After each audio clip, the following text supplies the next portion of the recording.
Hello. Welcome back to another chapter of The Stars Above. So happy to have you here today.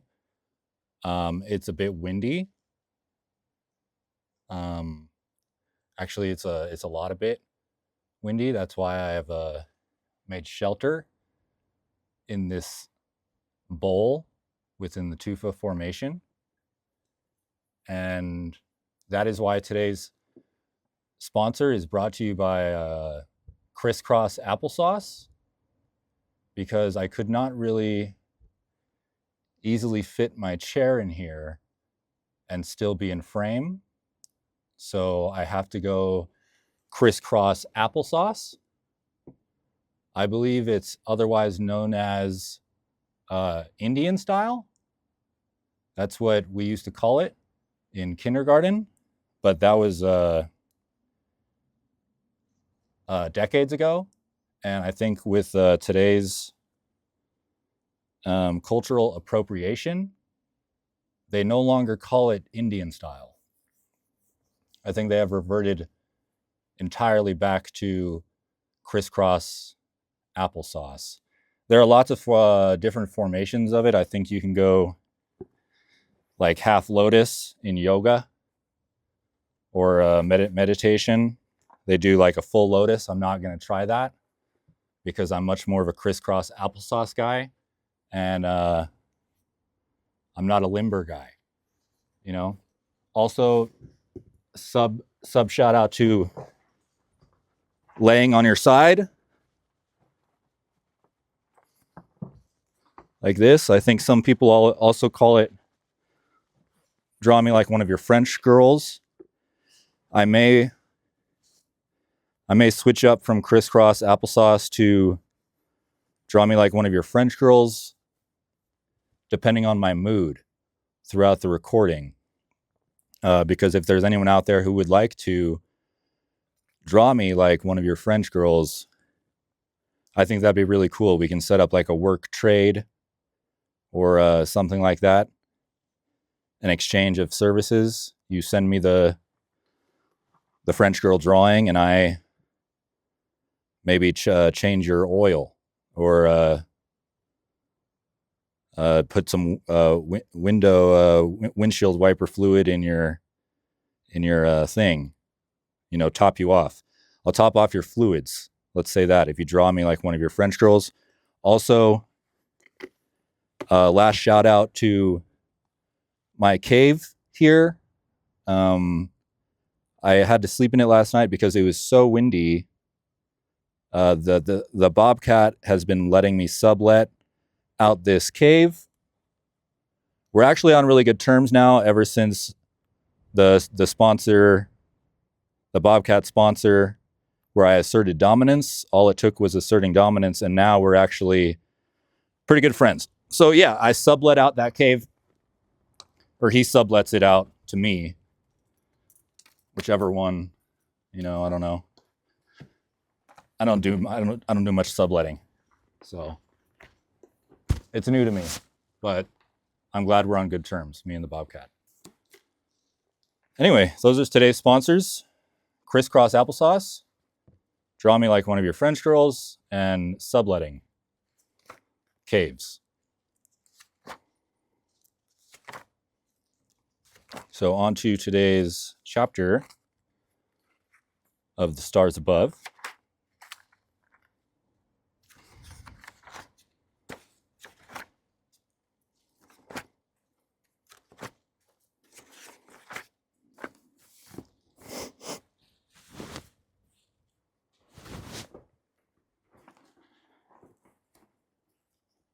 Chapter 12, Blue Padded Room.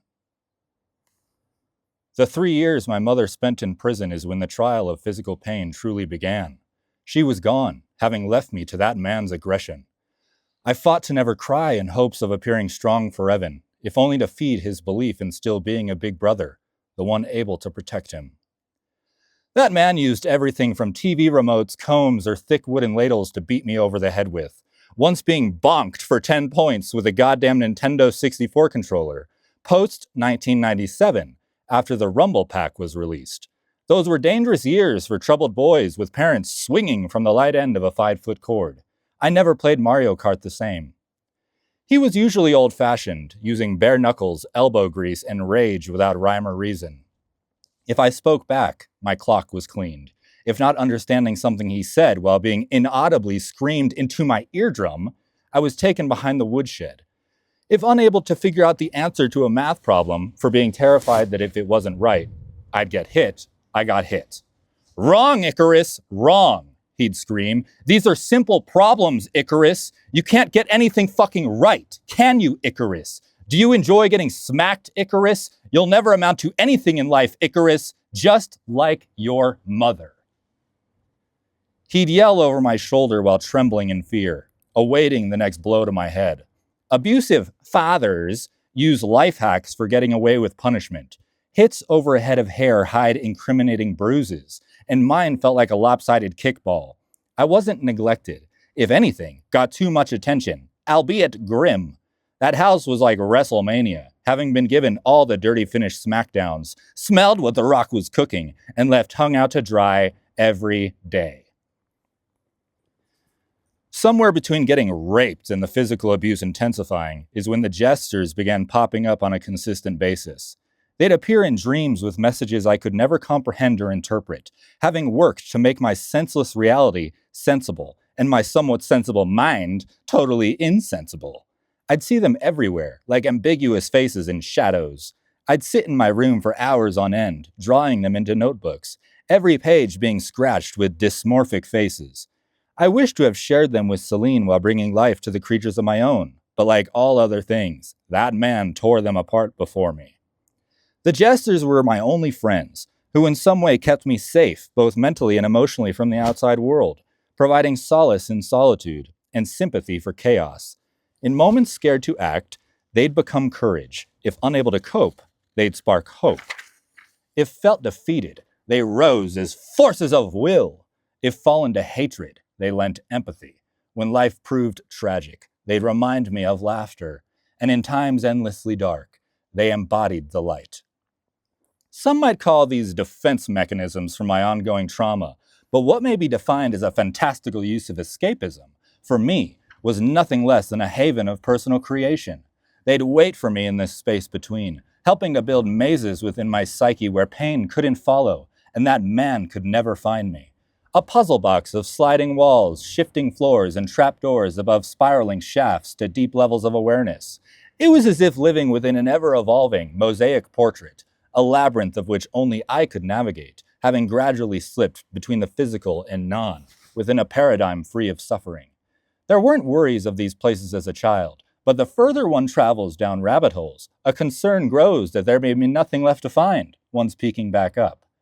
As adults, we're told to stop living in fantasy, that some things felt and beliefs held are only constructs of delusion. While it may seem bizarre, I'd argue that ideals based in surrealism are all that's kept me alive. The synchronistic magic within purpose and meaning is only as strong as our self-awareness, and solely reside where we choose to feel them. Magic is both as simple and equally complex as we understand ourselves to be. Whether giving recognition to worlds of fantasy or a mundane reality, differences only lie in our perception of each. We don't have to look outward towards the final frontier when we've built worlds within worlds. When my mother was released from prison, reconnecting proved difficult. In being left to wander within a fragmented mind, my social skills and emotional expression suffered immense deprivation. Traversing those passageways caused an absence from myself, having become obscured along the way, lost to dreams, thought, and a love forever sought. She was on probation and received little visitations, so rebuilding a healthy relationship took time. The happier memories are overshadowed by goodbyes spent crying in her truck. I'd beg for us to be taken somewhere far from that man, only for him to rip open the door and pry us from her arms.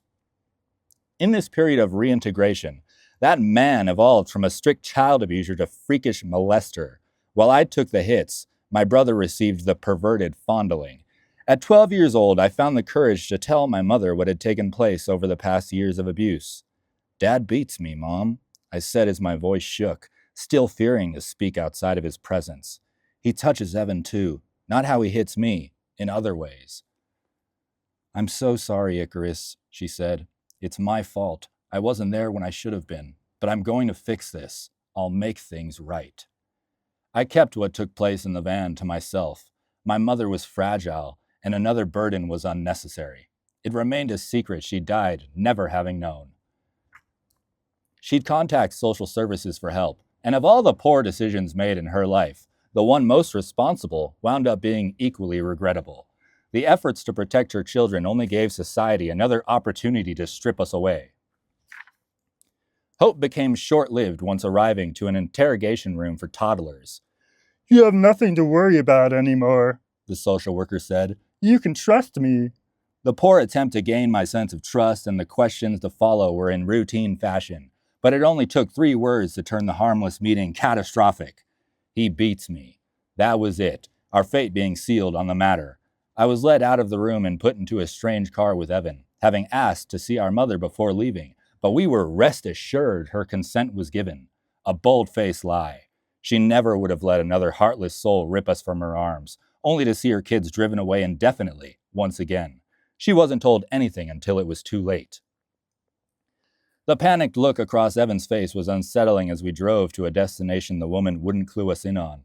"Don't worry," she said. "I'm taking you somewhere safe." "Everything will be all right," I told Evan, lying through my teeth in useless effort. "We'll be back with Mom soon. I promise." All right, we're changing it up. Crisscross applesauce. Crisscross applesauce. To draw me like one of your French girls. Approaching the children's home felt like Andy Dufresne contemplating his new life at Shawshank through the barred windows of a prison bus. The depressing, monotone complex was smack dab in the middle of the County Justice Center, courthouse to our left, juvenile delinquent facility to our right, and the jail directly behind. There were no signs of comfort, nor hope to be felt. The childhood I longed to have left had perished. Our removal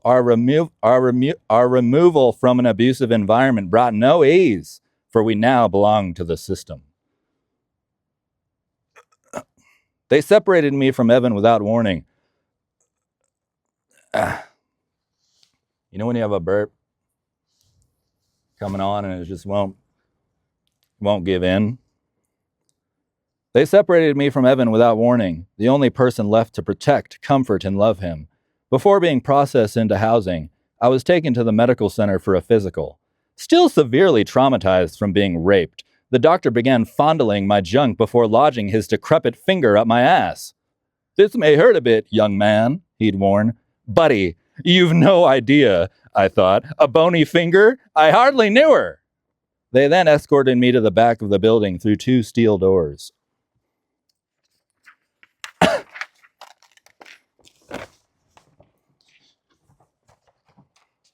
Behind those towering walls sat a miniature city blocked off from the real world, constructed within the barbed wire-wrapped barricades of the compound. Large houses ran the quarter-mile straightaway like a fraternity row. They were determined my age, having forced the separation from my brother. Life within the community was an attempt to mimic the one outside of it. There was a school, we partook in physical activities, and ate in a cafeteria hall. It was only during mealtime that I'd get to see Evan, but only from across the room and out of reach. What happened wasn't my fault, yet I often felt to have let him down, considering what he must have been going through all alone. Sometimes we'd pass each other on the way to school in the morning, his eyes always to the floor. "Evan," I'd call out, "everything's going to be okay. Mom will get us out of here." He wouldn't respond, and his facial expression never changed. It was as if he didn't recognize me anymore, having become strangers not only to each other, but ourselves. This was the in-between, and we'd been mutts deserted at the pound, awaiting whatever life was next deemed suitable. The living quarters were communal to the extreme of showers without curtains and doorless shitters catered to the self-conscious. The dorm hall was lined with rooms on both sides down a dim-lit, long corridor which seemed to never end. It was nightmarish, and while the boogeyman I feared was far outside those walls, his shadow felt to remain. Each room slept 2 kids on stiff beds, in front of a window offering a stellar view of the dirt patch before the jail's wall. We'd be closed in each night by thick doors that had a small pane of glass of which the guards peeked through every few hours. The only comfort to cut the dark was the rotating spotlight of the jail, which left an ominous silhouette of the barbed wire against the wall. I was an easy target for the troubled kids to pick on, having been quiet while segregating myself from others. Getting beat up wasn't out of the ordinary, so I took it happily. Perhaps pain had been such an integral part of my existence that its familiarity became soothing, a kind of poetically fucked masochism. Each house contained a blue room, a wall-to-wall, floor-to-ceiling, blue-padded confined space for out-of-control children, as seen in psych wards. It didn't take long to discover that if I fought back, gave lip, or caused a scene, I'd earn a trip to that room. Little had they known I sought its tranquility, having found great pleasure in the isolation of solitary confinement, seeking as much time inside of it as out. Tucked back into a homey corner, with eyes shut tight, I'd wait for them there.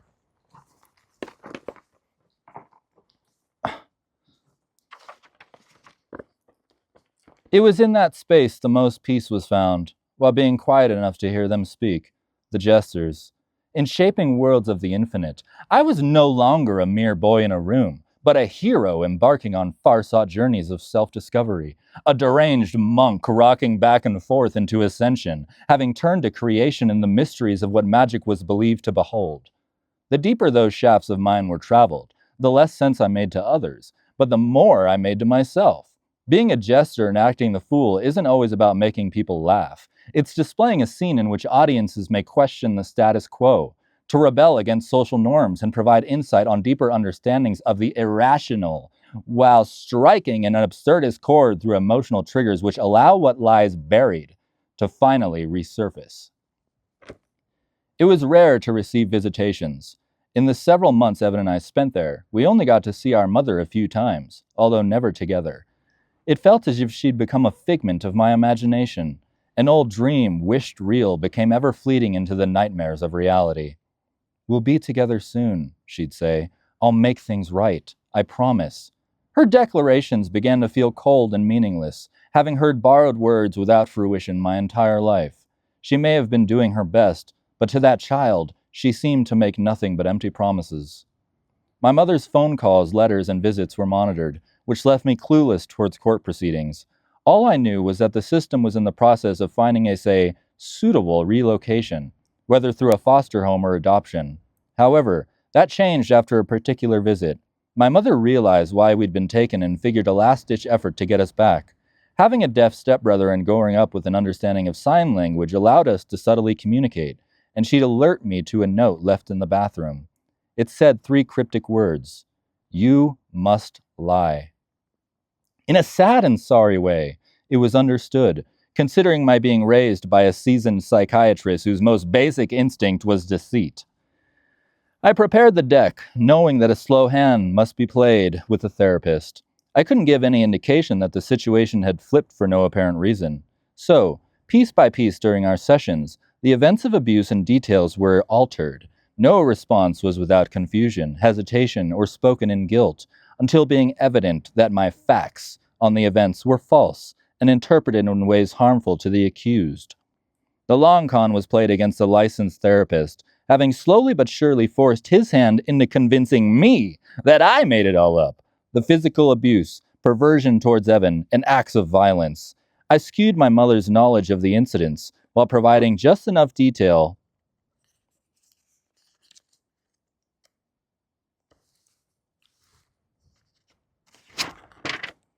of verbal and emotional abuse to prevent us from being released back into that man's custody and, instead, into hers.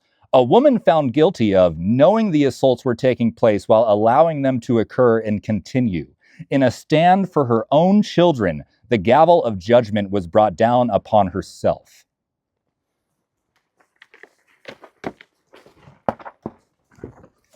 What a system we live in. Unfucking real. It was another month before the investigation concluded and she'd retained custody of us. A brief moment in believing everything would be all right, that I'd no longer have to fear that man, that he'd never find a way to hurt us again. But I was naive. There seemed to be light on the horizon, but life in the compound had changed me. In the case of prisoners, it's referred to as the psychological impact of incarceration. the difficulties of adjustment to living in the outside world, away from your cell. While my state of mind was in no way healthy prior to being taken, I figured there was a chance for normalcy now. However, my mental and emotional well-being had only further digressed, and hopes of prosperity turned to angst and depression. I'd been isolated from the outside world, put through a social withdrawal, and forced into reliance on an institution.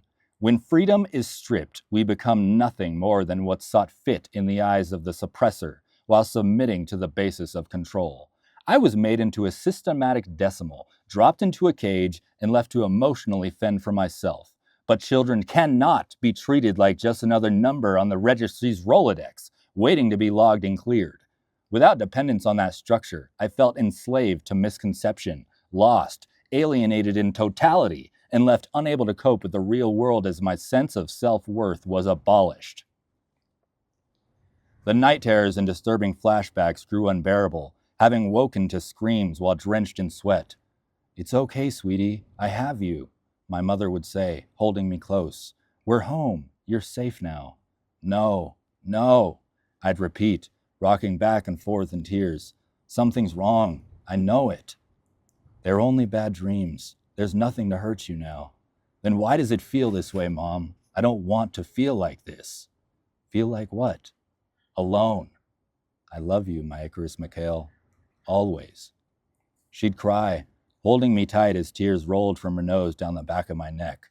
I was so afraid, yet had no idea of what.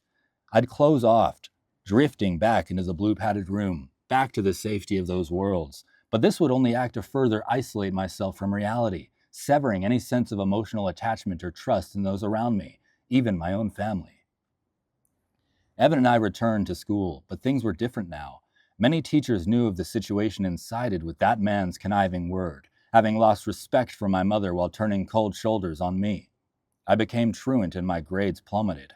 Acting in rebellion only created more tension, but these problems were of little significance. The issue which lingered most for me, gone unrecognizable by my mother, was a growing sense of desertion. It was like clockwork being released from school to sit on the grass outside the front office, waiting. "Go play with your friends, Evan," I'd say. "I'll come get you when Mom's here."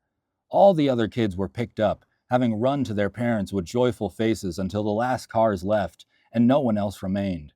An hour would pass as worry built, then 2 and 3. The secretary would bring us inside, where I'd make countless calls without answers. All I could ever think was that she wasn't coming, that perhaps she never was. My mother would eventually show up as her truck sped down the road and into the parking lot. "Hey, boys," she'd say. "So sorry I'm late. Got caught up at work and lost track of time. Didn't mean to keep you waiting. How was school?" It became a scratched record of the same excuses. While seeing her relieved me of the disasters I'd woefully imagined took place, the sorrow they'd caused remained, further burrowing into the dark pits of a lonesome void, an ideal realm to birth a slow-feeding monster. My mother might have been there, but that never left me feeling as if I hadn't been forgotten.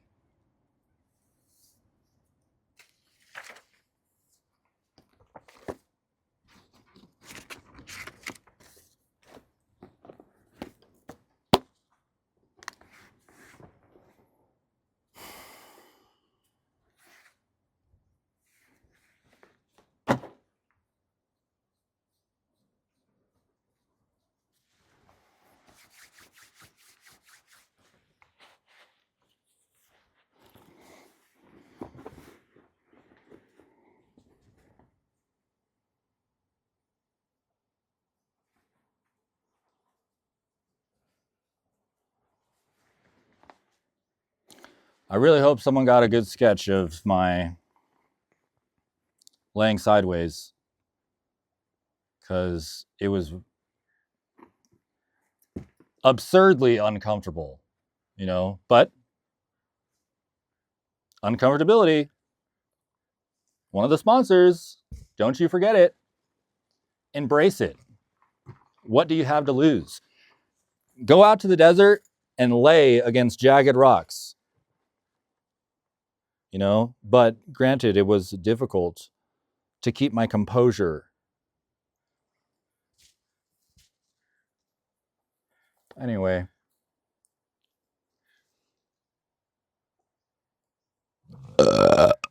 There it is. Finally, the whole chapter. I had that locked and loaded, and it refused to come out.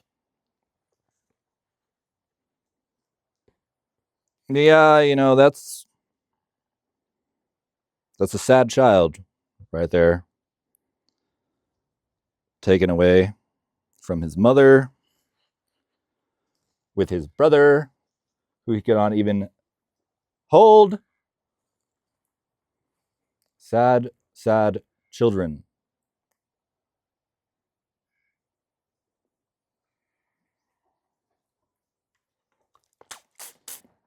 But yeah, come on back next time for a much happier chapter